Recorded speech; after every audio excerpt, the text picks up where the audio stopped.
Hey guys, so this is another series I plan on focusing a lot of my time on for this channel.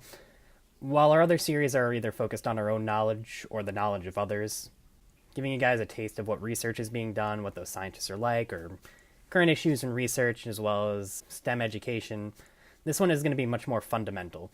This series is going to focus on helping you guys become more capable and informed readers of science and science news in your everyday lives, how to interpret what scientists and their data means, how to read science journals, and a fundamental understanding of the stresses and pressures scientists are under that affect the work they produce.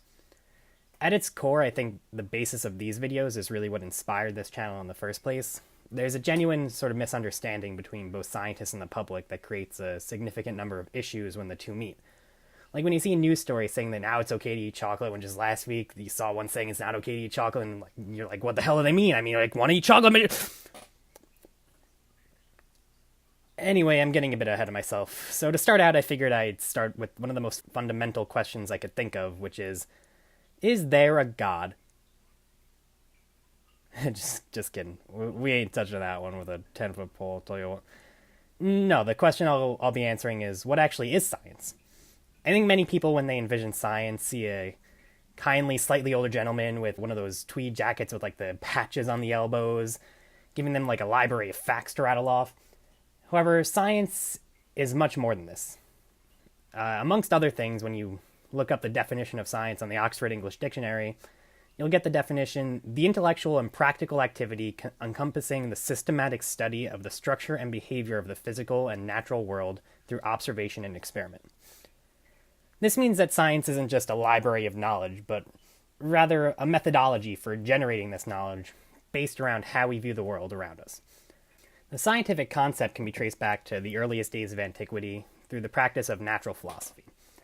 Philosophy as a field of study encompasses the basic idea of our existence, and while some may argue that in today's modern world there isn't as much of a practical place for this, it's hard to argue against what it created and what it means for society in general. Philosophy isn't just a bunch of old guys sitting around arguing with each other. It's a field based around how we think about things.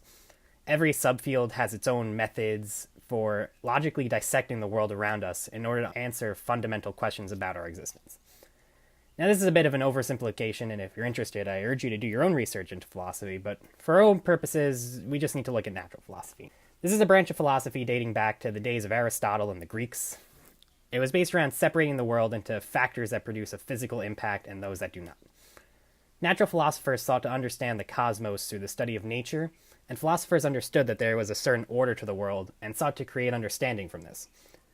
One of the first precursors to the natural laws we use today, such as the law of gravity, was Aristotle's four causes, which described the nature of an object based on its composition. Four causes were the material cause, which stated that an object's motion will behave in different ways depending on the substance it was made from.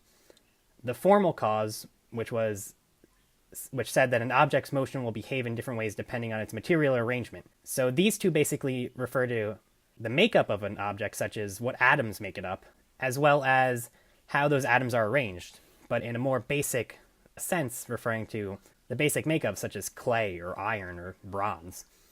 There's also the efficient cause, which is that which caused the object to come into being, an agent of change or an agent of movement, what created the object. And the last one is something we think of as a more philosophical idea, which is the final cause, or the reason that caused the object to be brought into existence, why it exists. However, the rigorous and systematic examination of nature that defines science today didn't become a thing until around the 17th century, with the advent of a new way of looking at the world, coming from the philosophical bases of rationalism and empiricism.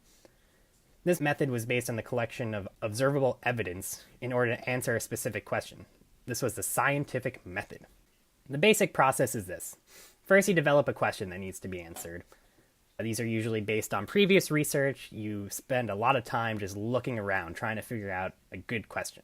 Then you develop a possible answer to this question. What might be the cause of the phenomenon you're looking at? And that's your hypothesis. You also predict the possible outcomes of the hypothesis, so you have something testable to look at. The researcher would then create and perform an experiment to collect data, and then you would analyze the data using some statistical analysis methodology, and that would allow you to determine whether or not your hypothesis is reasonable or not, based on what you would expect the outcome to be.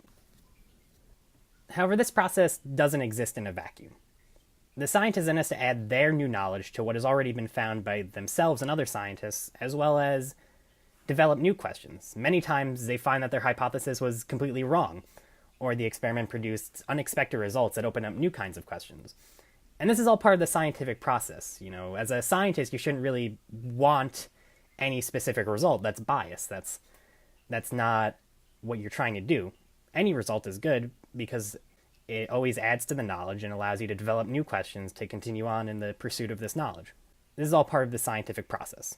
The other part that I think may be often overlooked by the general public is the idea of peer review. Scientists in general are encouraged to essentially tear each other's work to shreds to ensure that what's being said is actually true.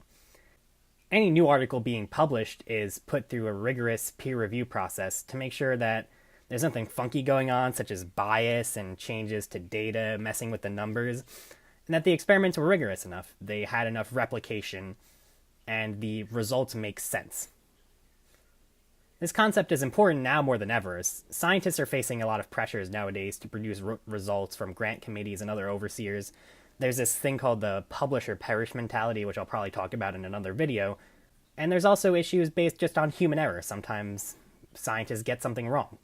It's become very common for faulty results to be published in reputable or even unreputable journals, and as such it's important for this feeling of skepticism to exist between scientists. To link this back to my previous video, in 2016, the International Council for the Exploration of the Seas Marine Science Journal released its monster issue titled Towards a Broader Perspective on Ocean Acidification, that consisted of nearly 50 articles pertaining to ocean acidification. The intro article, written by Howard Browman, called for a more skeptical approach to ocean acidification research. He had conducted some research looking at the articles that have been published on ocean acidification since the early 2000s when people started doing research on this, and he found that in general, articles usually said that A, ocean acidification exists, and B, it was a problem. There was very little in the way of evidence that it wasn't. Now, this isn't necessarily a problem, but his research suggested that there may have been some publication bias, indicating that people weren't able to publish negative results on ocean acidification, or nobody wanted to, which is a bad thing. And as such, this issue of the Marine Science Journal was entirely dedicated to research that found neutral or negative results related to ocean acidification research. Now, this kind of thinking can also be found in most other fields, not just marine science. There's currently evidence suggesting psychology researchers are experiencing a replication crisis.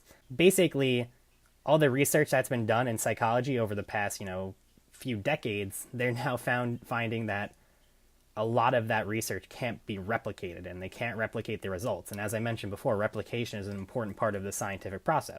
And if you were to Google it, you could find hundreds of articles on how statistical methods can be manipulated to affect your results and what this means for science, particularly I've found in medicine. I'm not sure why.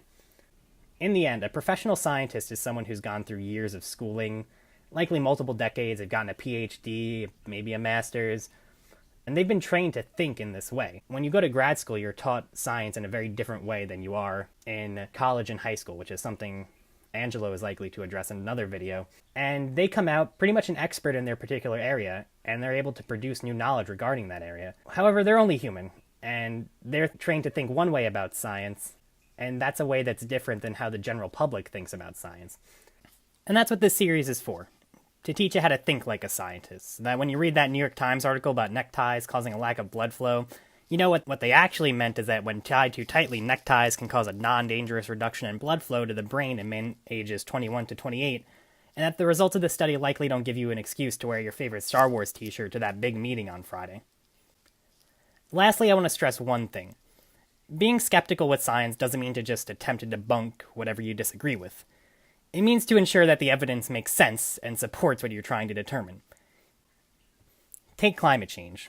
There are valid arguments to be made. Many of the predictions we make are based on models, and we use a lot of extrapolated data based on going business as usual. And these arguments are important. However, this data strongly indicates that changes are occurring and fast. Considering the possibility of other factors is an important aspect of the scientific process. However, what it comes down to is the facts, what the empirical evidence shows. The evidence shows climate change is happening. However, if strong evidence to the contrary is presented, that should be a compelling enough reason for scientists and the public to consider the other side. Now I'm going to talk more about this kind of thing in future videos, so I'm going to end it here, guys. As always, we welcome discussion in the comments as well as any corrections on something we may have gotten wrong, and I'll see you next time.